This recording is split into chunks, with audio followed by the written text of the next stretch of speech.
በስም አብ ወወልድ ወመንፈስ ቅዱስ አሃዱ አምላክ አሜን።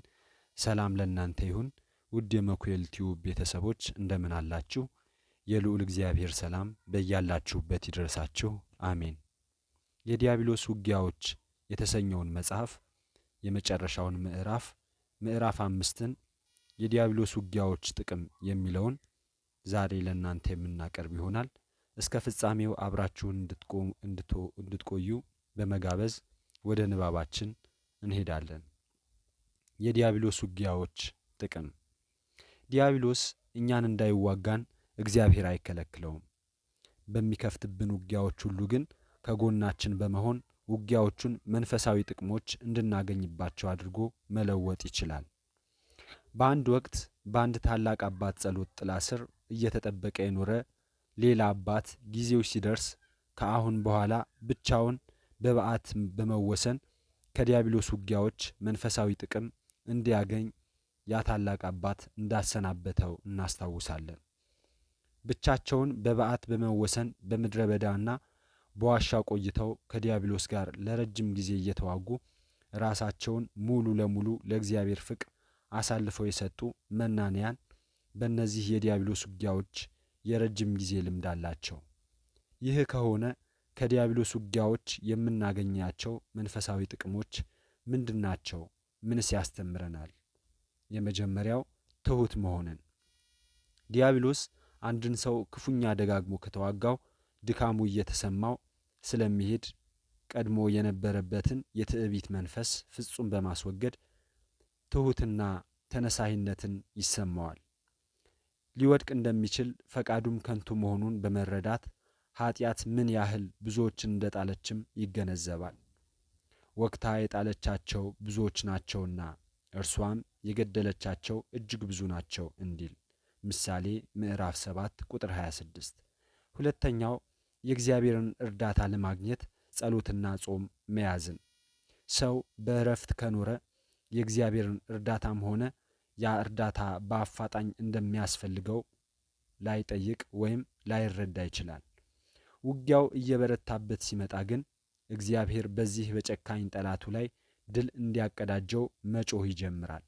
በመሆኑም ደካማነቱን ሲረዳ ጾም በመያዝና አዘውትሮ በመጸለይ ከእግዚአብሔር ጋር የጠበቀ ግንኙነት ይጀምራል። በመከራ ቀን ጥራኝ አድንሃለሁ፣ አንተም ታከብረኛለህ እንዲል መዝሙር 49 ቁጥር 15። ሶስተኛ ለኃጣን ርኅራኄ ማድረግን። በዲያብሎስ ውጊያዎች ያልተፈተነ ሰው በኃጣን ላይ ጨካኝና ስለ መውደቃቸውም የሚኮንናቸው ይሆናል። በዲያብሎስ የተፈተነውና ጭካኔውን የሚያውቀው ግን ለኃጢአተኞች ይራራል፣ ይጸልይላቸውማል። ይህን አስመልክቶም ሐዋርያው ቅዱስ ጳውሎስ እንዲህ ብሏል። ከእነርሱ ጋር እንደ ታሰረ ሆናችሁ እስሮችን አስቡ፣ የተጨነቁትንም ራሳችሁ ደግሞ በሥጋ እንዳለ ሆናችሁ አስቡ። ዕብራውያን ምዕራፍ 13 ቁጥር 3። ስለ መድኃኒታችን ኢየሱስ ክርስቶስም እንዲህ ብሏል። እርሱ ራሱ ተፈትኖ ሳለ መከራ ስለተቀበለ የሚፈተኑትን ሊረዳቸው ይችላልና። ዕብራውያን ምዕራፍ 2 ቁጥር 18። አራተኛ የውጊያ ልምድን ያዳብራል። ዲያብሎስ የሚዋጋው ሰው ውጊያውና እንዴት መዋጋት እንደሚችል ወይም እንደሚገባው ከመማሩም በላይ የዲያብሎስን ደባዎች የጠላትን ጥበብን ያውቃል። በመውደቁና በመነሳቱ መካከል ልምዱን ያዳብራል። እያንዳንዷ የእድገት ደረጃ ከፈተና በኋላ የምትገኝ ናት። ፈተናውን የሚያልፍ ደግሞ ልክ እንደ ተማሪ ከአንዱ ወደ ሌላው ይዘዋወራል። ስለሆነም በዲያብሎስ ውጊያዎች ውስጥ ያለፈ ሁሉ ጥሩ የውጊያ ልምድ ይኖረዋል። እነዚህ መንፈሳዊ ልምምዶች መንፈሳዊ መመሪያ የሚሰጡ ትምህርት ቤቶች ናቸው።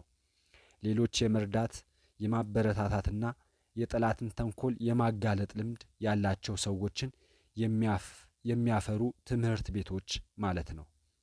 አምስተኛ የድል አክሊልን ያቀዳጃሉ። ከቅዱሳን ወገን የሆኑ አንድ አባት ያልተጋደለ አያሸንፍም፣ ያላሸነፈም የድል አክሊል አያገኝም በማለት የተናገረው ትክክል ነው። የዲያብሎስን ውጊያዎች በጽናት መካከላችን መታገላችንና መቋቋማችን ሁሉ ለጌታችን ያለንን ፍቅር የሚያሳይ በመሆኑ የድል አክሊል ያሰጠናል።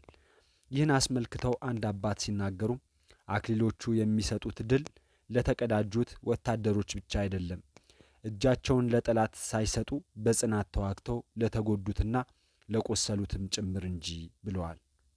ስድስተኛ መንፈሳዊ ንቃትና ዝግጁነትን ያጎለምሳል።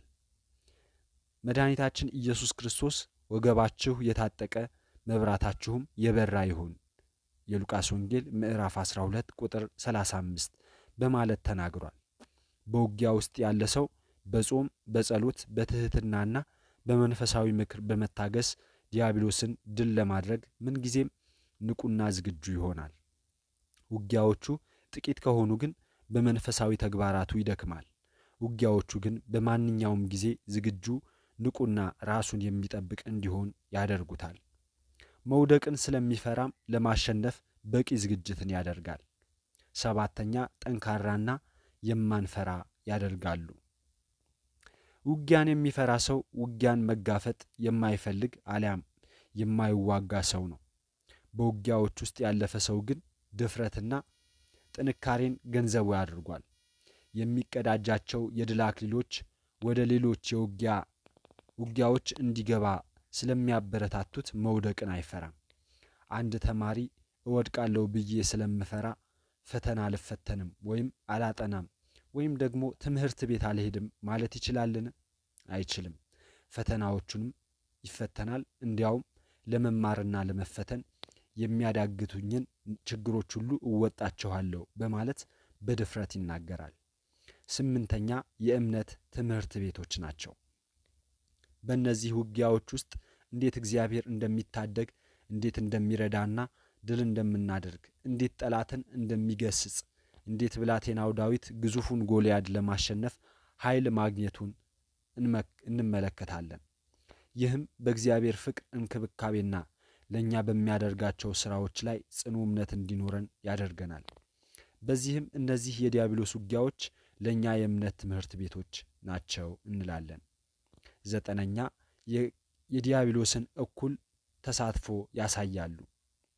ምንም እንኳን ዲያብሎስ እግዚአብሔር ለምን ይረዳቸዋል፣ እኔ አጋጣሚውን ባገኝ እጥላቸው ነበር በማለት በቁጭት ቢቃወምም እንኳን ባለው ኃይል ሁሉ የእግዚአብሔር ልጆች ለመዋጋት እድል ተሰጥቶታል።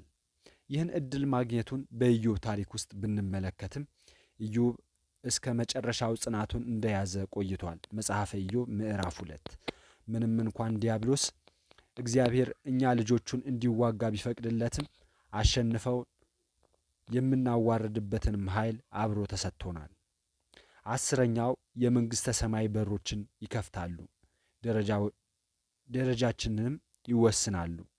እያንዳንዱ እንደ ሥራውና እንደ ተጋድሎ የዘራውን ያጭዳል።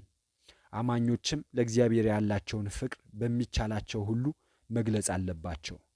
ይህ ፍቅራቸው ደግሞ በሚያደርጓቸው መንፈሳዊ ውጊያዎች ካልሆነ በምን ሊገለጽ ይችላል? ያለ እነዚህ መንፈሳዊ ውጊያዎችስ በሰማያዊ መንግሥት እንዴት ማድረግ ሊያገኙ ይችላሉ? እግዚአብሔር አምላካችን በመንፈሳዊ ውጊያዎቻችን ሁሉ ከእኛ ጋር በመሆን በእርሱ እንድናሸንፍ ይምራን። በጎውን ሁሉ ያደረገና የሚያደርግ እግዚአብሔር ስሙ የተመሰገነ ይሁን። ምስጋና ይሁን አንድ አምላክ ለሚሆን ለአብ ለወልድ ለመንፈስ ቅዱስ ዛሬም ዘወትርም ለዘላለሙ አሜን። ይቆየን።